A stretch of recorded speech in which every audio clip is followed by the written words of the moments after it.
Hey, what's going on? Welcome back to the channel. In this video, I'm going to be talking about an article written by CBS Sports that covers college football. Side note, if you hear noise in the background, that's just traffic and maintenance workers working in the complex I live in. So in this video, or on this article, they're talking about blue chip talent, which is basically highly ranked 4 stars and 5 stars that makes up the roster of a college football team heading into this year. The team that's highest on this list is Ohio State with 90%, Alabama 88, Georgia 80, Texas A&M 79, 76 Oregon, 73 Oklahoma, 72 Texas, 70% LSU, Notre Dame at 67, Clemson at 64, which kind of surprises me because Dabo Swinney does not like to use the transfer portal. Florida at number 11 with 63, Miami at 61, Penn State with 61 as well, USC at 59, and Michigan at 56%, and Auburn at 53%, and Florida State, as you see at the bottom of the screen, at 49%, which doesn't surprise me with all the talent that they lost in the NFL draft from last year as well.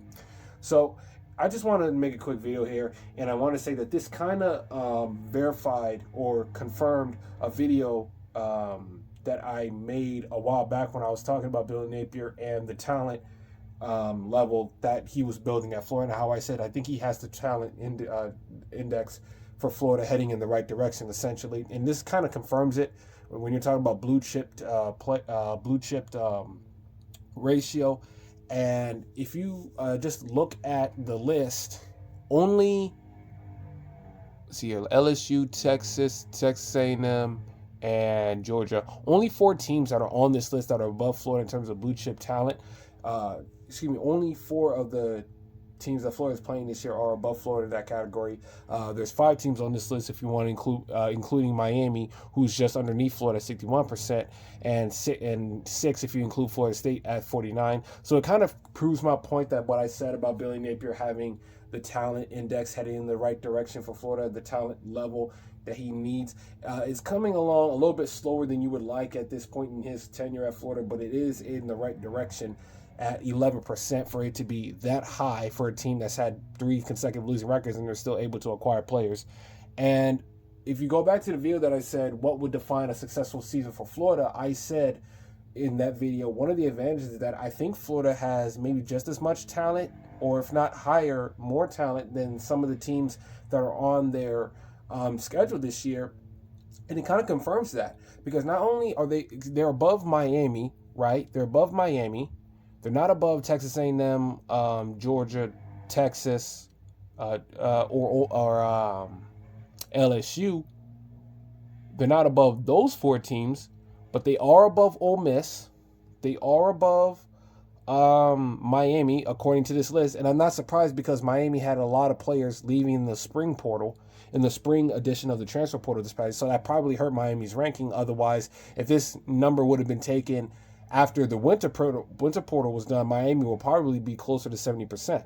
So Ole Miss, Miami, and then the obvious teams: Ole Miss, Miami, Florida State, Tennessee, which I've already done a video breaking down the recruiting classes that Napier and Heupel have had against each other. So the teams above that are beneath Florida that they're facing this year in terms of blue chip ratio: Miami, Tennessee, Florida State, Ole Miss. Then you have also UCF, Kentucky, Mississippi State, and Stanford. So and those are kind of the 4 obvious teams that you knew Florida had a talent advantage heading into this game. And this proves my point to what I'm saying, that while I criticize Napier for what he does on the field on game day, I do support him in terms of how he is able to recruit at Florida in his transfer portal.